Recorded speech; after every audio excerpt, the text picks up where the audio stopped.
Hello, and welcome to another episode of Solipsist Watched, where this week I watched Infernal Affairs from 2002.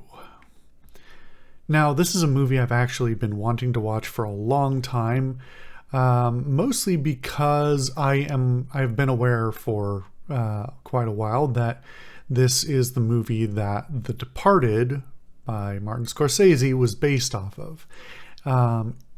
One of the reasons I haven't gotten around to watching it is, one, it's a little bit hard to get a good copy of this movie that is, one, in good quality, and two, is actually in the correct Chinese, because most of the versions that are available out there are in, I'm probably going to get this wrong, they're in Mandarin instead of the original Cantonese. Or vice versa, whichever one it is. I'm pretty sure, though, that the original is Cantonese. And unfortunately, with the way the US processes Chinese cinema, very rarely is that ever actually marked properly. It's just marked Chinese, which doesn't help because one of them is going to be a dub and one will not.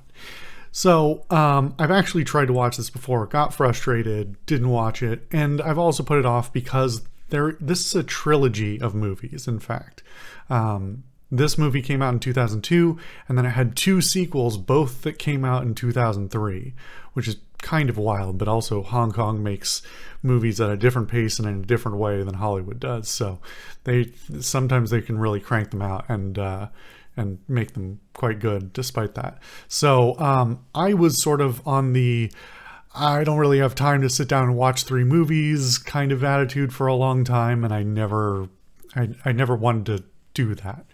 I have not actually watched all three movies. Now, I have only watched the first one, and I was a little worried going into this because both of my expectations, having watched The Departed and it being a movie that I like so much, but also because I was not sure how much of this movie versus the two sequels was wrapped into The Departed. Apparently this has also been adapted multiple other times in other countries and other languages, which is fascinating, but clearly it is a storyline and a set of characters that appeals to a variety of different cultures and attitudes. Now, this is really, it obviously, having watched The Departed and having expectations about it, it is impossible for me to watch this in a completely objective way. However, as with most things, I try and approach anything I watch with as objective a view as possible and with as little judgment as possible and as little direct comparison in terms of one being better than the other or any such thing. And I will say, while I think The Departed is probably overall the more extraordinary movie, that is a really hard comparison to draw, given that The Departed is what it is. It's, generally regarded as one of Scorsese's best films, and Scorsese considered one of the best filmmakers of, the last century. So it's a little unfair of a comparison, but this is still a really good film, and I really enjoy some of the differences between the two. I will say the thing that struck me right off the bat is that the pacing is extremely different. At first, I was a little unhappy with the pacing, but it sort of eventually settled on me. And again, The Departed is like a 2.5 hour film, I think, and this is, I think, about an hour and a half. So, got to make some adjustments some places. But what really struck me was that about like 16, 17 minutes in, I was looking at a scene that in The Departed is over an hour into the film. And that is after like the initial sequence where I was really expecting there to be more development of the primary two characters and their sort of preliminary statuses, which is how The Departed sets a lot of the movie up. A lot of it is about setting up characters, setting up the relationships between characters, the sort of swap of, I'm just going to go ahead and say the hook, which is the hook in both films, it's not really a spoiler, is that we've got one guy who's a police officer sent to go undercover and one that's a criminal sent to infiltrate the police, and hijinks ensue. Well, hijinks may not be quite the right word, but you get the idea.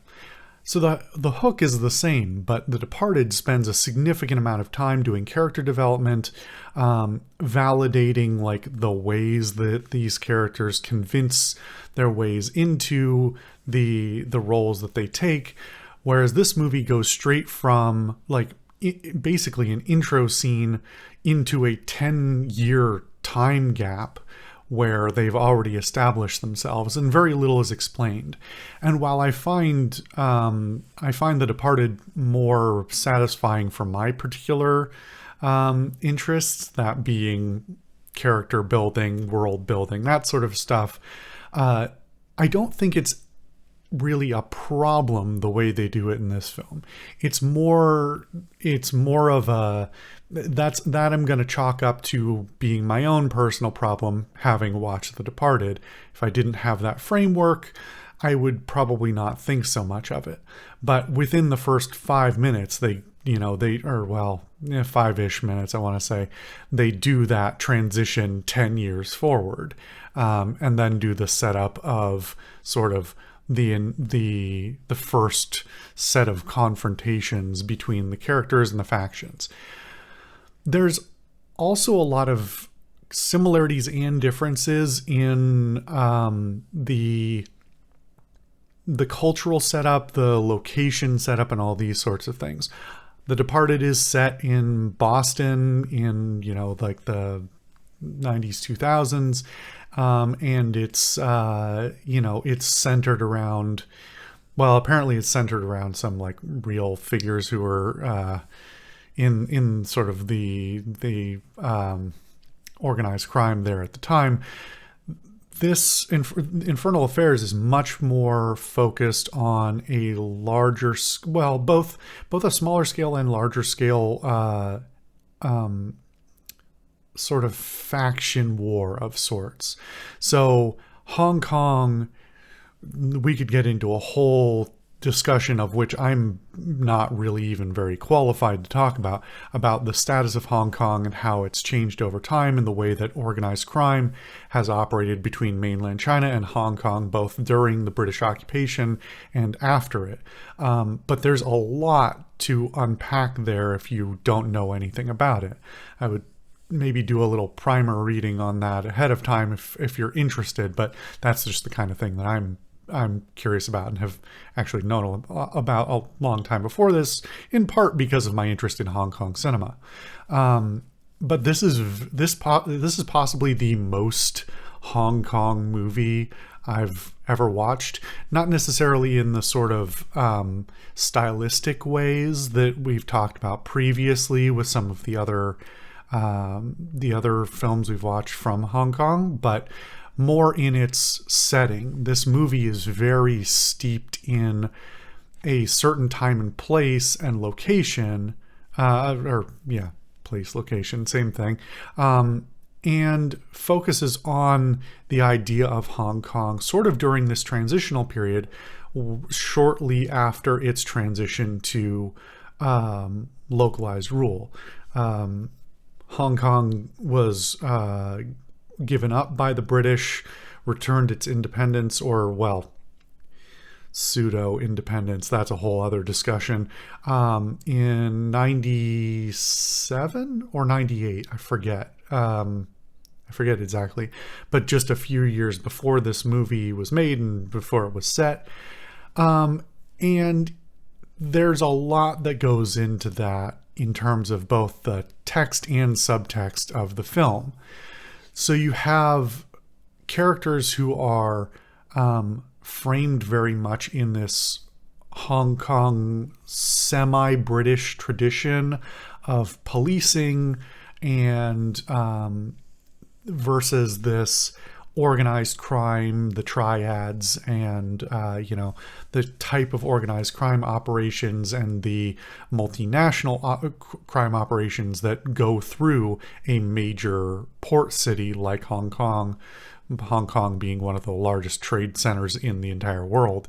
And so that's a very different sort of framework than The Departed, of course. There's also a lot of distinctive cultural differences about the storytelling and the framing that is done. The movie is bookended by quotes from Buddhism. I don't know if they're directly from Buddha or some such thing, but those are a really interesting bookend to talk about like what goes on in the middle of the film. And I won't get deep into that until I may mention it at the end when I may talk about spoilers a little bit. But the dynamic between the two main characters on these sort of opposite sides of the law is a very different feeling dynamic in a lot of ways than its American interpretation via The Departed. There's a lot to consider in terms of both cultural norms, cultural expectations, the policing standards, the criminal standards, the operation of trade, and all these other things that go into the setting of this film. And that's interesting to me, but it's also, I feel, I don't know if I'm better off or worse off for knowing what I know, because this movie moves at quite a clip and very rarely slows down to ever make anything particularly explicit. Things are either completely sort of zoomed by and you're just assumed to get it. Not necessarily in cultural ways, but this is in direct storytelling that I'm talking about. Or they are planted very explicitly in front of you. And this is particularly interesting in direct comparisons between scenes and even shots that are done between Infernal Affairs and The Departed. There are a number of scenes that are, or a number of shots that are almost like shot-for-shot recreations between the two movies. There are scenes that are almost identical. There are also scenes that are basically have the same functional operation within the film and run mostly the same, but either the run of the scene or the outcome of the scene is inverted in a very weird kind of jarring way if you have that comparison in the back of your mind. And I'm sure the same would be the other direction if you would watch this first and then watch The Departed after. There are also scenes that are directly sort of reversed in their order. There's a scene very near the middle of the film that is at the end of The Departed, and an inverted scene from the end to the middle, which is odd, but just by expectations is odd, but by actual structure of the film works totally fine. It's just a very interesting thing to mirror a scene so closely but use it in a very different order. That's just, I've never seen any film, any remake, any reinterpretation do something like that before, and so it's really interesting. But in both cases, or in all these cases, both versions of the scene are done very well. There are obviously things about Scorsese's shooting style versus the style here that are it's a very different. There's a lot that's different about it, but they work within their respective movies very well. There are also differences in character motivation and character dynamics. And while the core of the plot is pretty much the same, and most of the changes are in context-based, contextual changes, what kind of crime is being done or what the location is like or those sorts of things. A lot of it runs the same, but I don't want to get right into the meat of the changes in the endings and stuff right now. I might talk about it at the end. So talking about the production, let's say, well, before that, let me finish my thought on pacing. Overall, this film feels at the beginning a little bit rushed. It seems like it's trying to force you, or my feeling was that it was trying to, really pull me in very, very quickly. And I do feel to some extent that it was a mistake to put that very early, very significant scene so early. That one I was talking about that in The Departed is more than an hour in and is like 16 minutes in this film. I think it's a little premature. It does definitely get your heart pumping a little bit more, and sets up the tension, but the pacing then peters out for a significant amount of time after that, and it feels a little bit unearned as a result, would be my feeling. Generally, though, over the total course of the film, I think that the pacing works well enough, and there are enough ups and downs and emotional dynamics that while I would make some changes here and there, I think it mostly works pretty well. As far as the production values, obviously it's a little bit apples and oranges to compare Hollywood and Hong Kong, especially for a director like Scorsese, who tends to get very high budgets and go all out.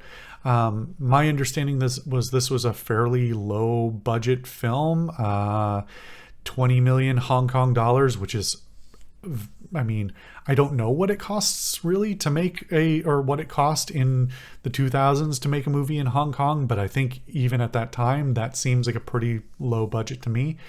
And there are certain aspects about this film that I can see where the budget was not skimped on, but where it was cut in appropriate places, or where they decided to make scenes a little less bombastic, or a little less epic as a result. I can also see where they may have wanted to do more and maybe didn't have the budget or the capacity for it.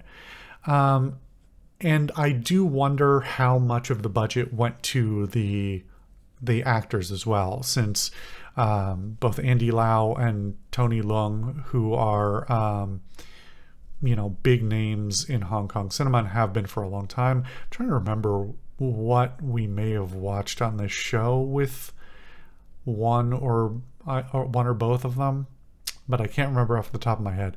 Anyway, they both are big name actors to this day, and I think they were both pretty notable or notable-ish at the time. So I don't know what the standards for their kind of pay would have been. But anyway, I don't need to digress too much into that. There are parts of this film that I would have liked to see a little bit more polish on. There are things in the cinematography that I really like, and some that I don't like so much. And there are certain things about the color grading and lighting in certain scenes where it feels a little bit overdone, a little bit overly desaturated, that I think is for emotional effect, but to me just muddies the image a little bit too much and wasn't my favorite thing. One thing I did really like, though, that I noticed is I think it was the use of sort of medium length lenses on wider shots.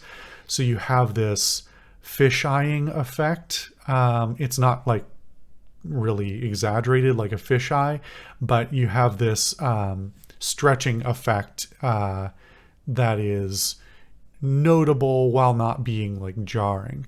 And it gives a lot of perspective to rooms as well as perspective to wide shots in the open, where it can make a character look particularly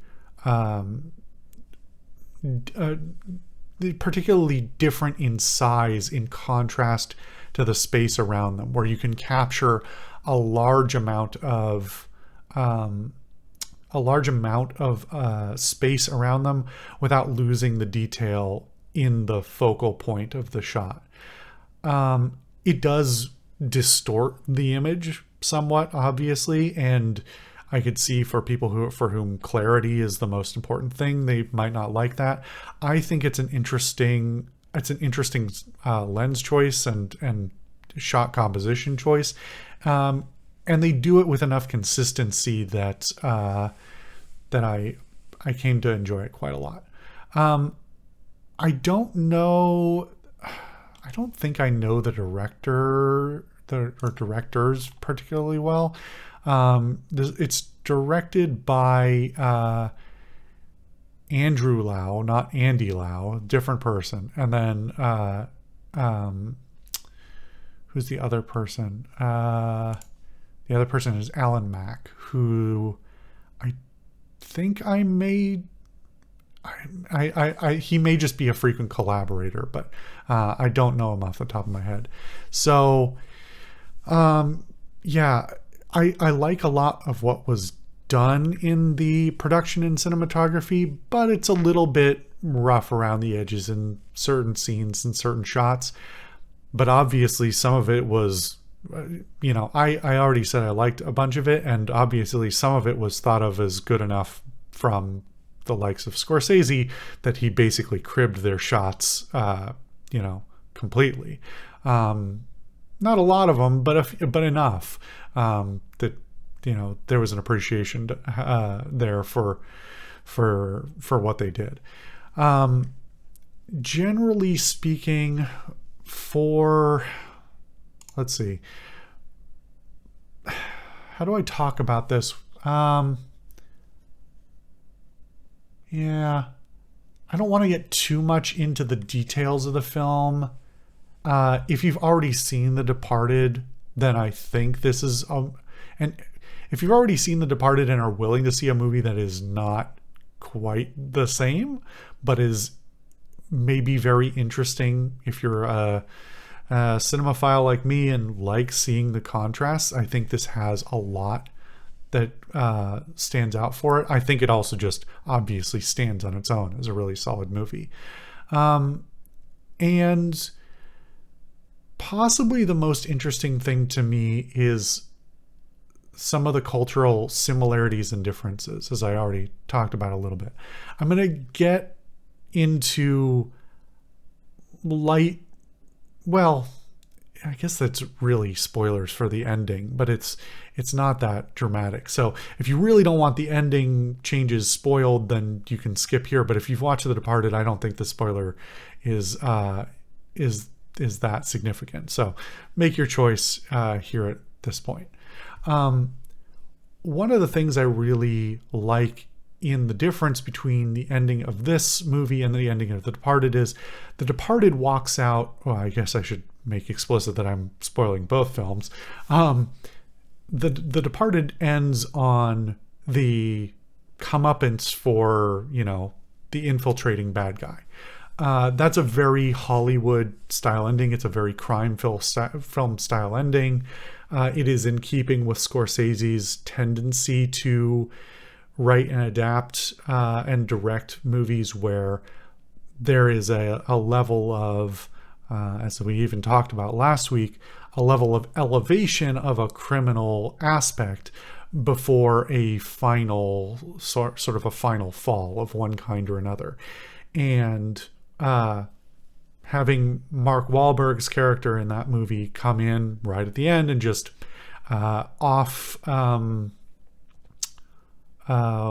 what's his name? I'm forgetting the other guy's name now. Matt Damon's character.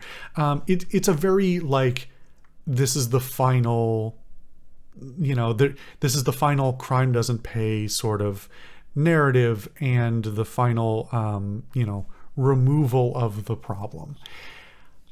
This movie, by comparison, has the inverted ending where basically all the same characters, most of the same things happen to the same characters, but in the end, the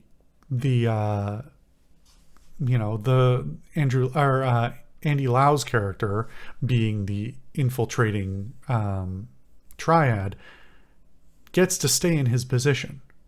But this is what's really interesting to me, both from a cultural perspective and specifically with the relation to the Buddhist quotes at the beginning and end. They talk about, I know just the tiniest little bit about Buddhism, so definitely don't use me as a source of any knowledge of particular note here, but they talk about the never-ending hell, and how basically for people of bad, there's this the karmic cycle and karmic sort of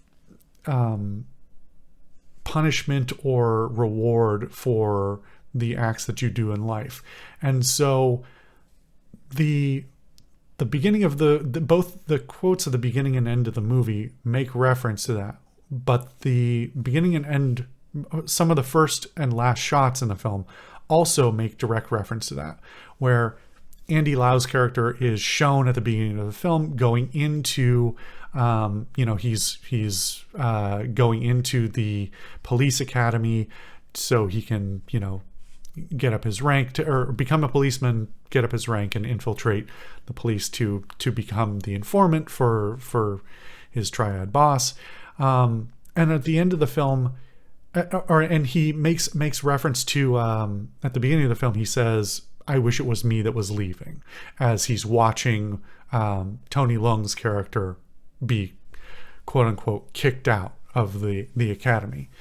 That is mirrored at the end of the film, except for at the end of the film, Tony Leung's character is dead and Andy Lau's character is alive. And the implication to my reading, from obviously my very limited understanding of the localized cultural perspective, is that basically Andy Lau's character is condemned to be tortured by living in suffering, knowing and having done the things that he did. His character is framed more as an inverted version of, the original. Obviously this is the original, but it's an inversion compared to The Departed, where Matt Damon's character never really seems to.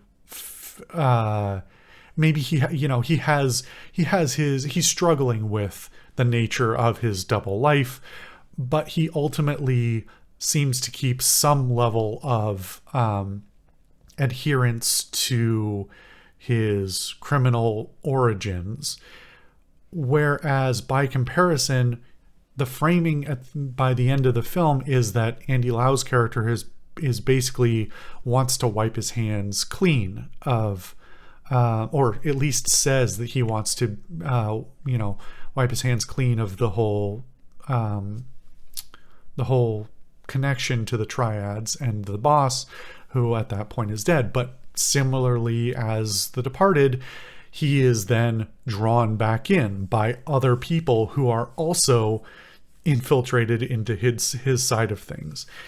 And the difference is that he, at the end seems to have some level of genuine remorse and an understanding of his own tortured nature, both sort of literally and figuratively, for the rest of his life, because he is now, by all accounts, seems to be successfully completely have eliminated all signs that he was ever part of the triad side of things. And that is obviously completely different to Matt Damon's character in The Departed. But because of this cultural and religious reference, this Buddhist idea of the infinite hell. That's sort of contrasted with Tony Leung's character, who, in a way, despite dying, is relieved of his burden. This is sort of a hard thing to digest. I'm a little bit, I know a little bit, enough to talk about it a little bit, but I don't have a full cultural understanding, to be sure. And so my what I get out of it is that, like, Tony Leung's character dies and sort of gets a conclusion to his story, where he, like, sticks to his idea of being the good guy, of being the cop, of having done bad things for the right reasons in order to bring down worse people, etc., etc. And in his final acts, trying to do the right thing, he sort of is absolved, in a sense, of the karmic burden. I'm probably using language that is not entirely correct for discussing this kind of thing, but that's the contrast between the two characters. Andy Lau's character is then, he has to live on, knowing that at some level he is always going to be the bad guy. He never got absolution. He never, was confronted with his ill deeds. He never really earned the ability to move on. This is really interesting because it is something that is culturally and cinematically completely absent in The Departed. In Western culture, we don't really have the same narrative about death and absolution. I mean, you could certainly do contrasting ideas in something like Catholicism, which obviously is steeped in, The Departed is steeped in sort of Irish Catholic guilt and things like that. But there is not the same concept of there obviously karma and reincarnation and all these other things are not present in the Christian tradition, and so when Leonardo DiCaprio's character, the Tony Leung equivalent, is killed, it's really played more as it's played a little bit for shock value, but it's a very abrupt ending, and it's more of in a Western interpretation, in the American interpretation of that character and that scene, that's more of a like shock because he was the good guy trying to do the right thing, but he was in counter to the standard practice, especially that far into a film like that. He never gets his final moments. So his execution feels very shocking. In this one, Tony Leung's death feels a lot more sort of normal, and he is really celebrated more as a hero as a result. And he doesn't have the same, I don't know, there isn't the same lack of finality. He is much more the hero in that regard. And anyway, I think at this point I'm starting to ramble about it, but I think that's a really interesting contrast between the two films, and I'm kind of curious what that means for the other two films that come after this. Contrary to my expectations, this movie basically covers exactly the same plot beats as The Departed. The Departed doesn't really, well, I don't know. I haven't watched the other two Infernal Affairs films yet, but there aren't really big scenes in The Departed that weren't in this film as well. And so I have to assume that Infernal Affairs 2 and 3 are probably just standalone films, but you've already, you really only have, or a bunch of characters are now dead for the second and third films. And so your continuity, I presume, is through Andy Lau's character, who is at the end of this film given this sort of dark ending of not getting cleared, or well, being cleared in the public eye, but not being cleared in his own mind. So I don't know what they would do, really. I mean, it's not like they couldn't continue things. It's just there isn't the most clear continuity for what would happen next, what the hook would be for a sequel or sequels. So I don't really know. That's really it's a curiosity to me. I may watch those films at some point in the future and record about them, or I may not. I may make an offhand comment about it if I don't think they warrant an entire video unto themselves. But yeah, this was a really interesting watch for a variety of reasons. In particular, the contrast between The Departed, but it stands alone as still a very, very good film. And while it has some production and technical things that I think are a little less than perfect, it's still a very solid film and worth the watch. If you can, do watch the version that's not dubbed, which I believe means watch the version in Cantonese, not Mandarin. I believe there's also an alternative cut of the film. This is the version of the film that's cut for Hong Kong, but because of Chinese censorship standards, there is a different ending for mainland China, where I think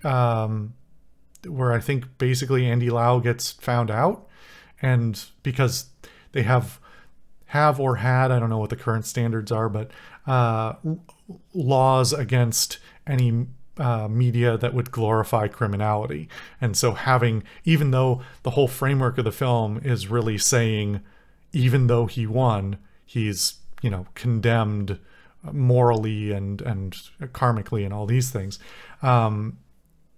they still consider it glorifying criminality, and therefore the ending has to be different for mainland China. So anyway, make sure you get the right version of the film. Anyway, yeah. I'm going to stop rambling about this film now I'm really messing it up. I'm going to stop rambling about this film now. Thank you for watching another episode of Solves As Watched. I'm not even going to bother editing that out.